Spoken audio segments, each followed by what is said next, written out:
Now let's get more on the peace talks that are still going on from DW correspondent Emily Sherwin, who used to be our correspondent in Moscow until our bureau there was closed. Emily, the talks, how are they going from a Russian perspective? So we've heard in recent days pretty optimistic tones from the Ukrainian side about the talks. The Russians have been a little bit more careful about what they're saying. The head negotiator of the Russian delegation, Vladimir Medinsky, yesterday said that there are talks happening every day via video link. Another member of the delegation, Leonid Slutsky, said that there are signs of progress and that the positions of the two sides may be getting closer, that there may even be some documents that the two sides can sign soon. But today, the Kremlin spokesperson was rather more tight-lipped. He said that the fact that the two sides are talking at all is good, but there was no prognosis yet that it would be premature to talk about any results. But he did also mention that there could be talks between Putin and Zelensky and that the two delegations are discussing that at the moment. So that would obviously be kind of a breakthrough in some ways. Observers argue that the Russian side may be more willing to make concessions because the military operation hasn't been going as planned. They thought, it seems, that they would be able to take over more Ukrainian territory much, much faster.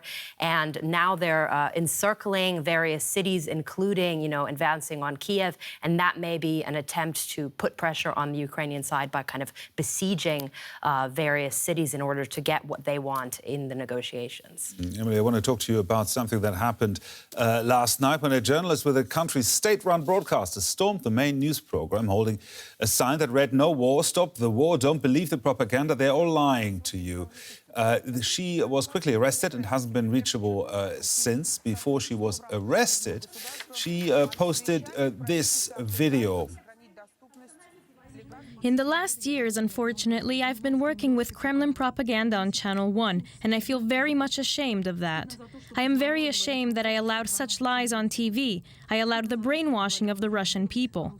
We did not say anything in 2014 when it all started. We did not take to the streets and protest when the Kremlin poisoned Navalny. We silently watched this inhumane regime, and now the entire world has turned away from us. 10 more future generations won't wash out the shame of this fratricidal war. Well, that was a very courageous act, given the harsh punishments. Emily, we've been hearing from day one of this invasion that Russians haven't been getting the full picture. Is that changing now, you think?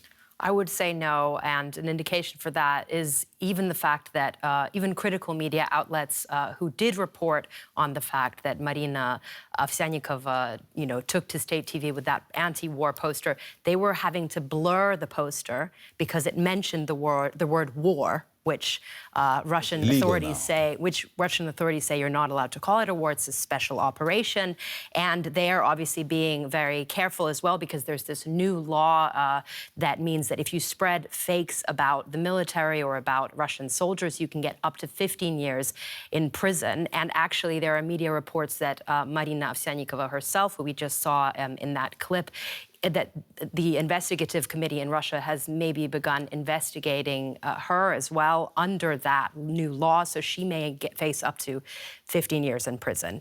As you were saying, it's extremely brave what she did, very unusual for someone on Russian state TV to do something like that and really go against the official line.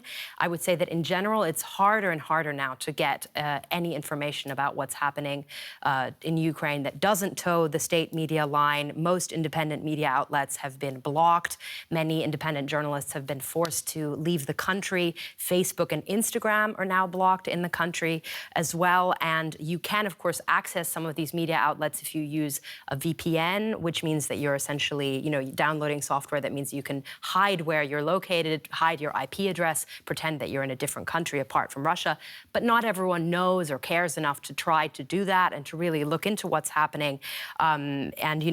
The Russian authorities are also spreading fear. For example, there have been reports that people, just normal people on the streets in Moscow, are being taken aside and by the police, who then start reading their personal chats to see what they're writing to their friends about potentially this war.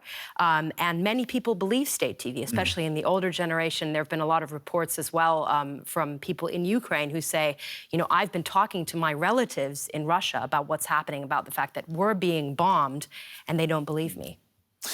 So you just mentioned it, that many of the older generation just rely on state TV for information. So how much support you reckon Putin has for this among the average population? Well, of course, we don't know. I just mentioned this climate of fear. There are some surveys that have been carried out, including one by a state pollster, which says that around 68% support this, quote, special operation. Independent observers put that number at more like 50%. But of course, you can imagine if you get cold called by someone you don't know and asked what you think about the special operation, maybe you'll say that you think it's great if you're afraid. So it's hard to get a real picture. I think there is, strong support for this, especially because many people are convinced that, of the Russian line, which is that civilians are not being targeted, that civilians are not dying in this war in Ukraine. There are anti-war protests that have been going on. Nearly 15,000 people have been arrested since the beginning of the war, but I think they'll be getting more and more afraid of the consequences in the coming weeks and months. DW's Emily Sherman. Thank you very much, Emily.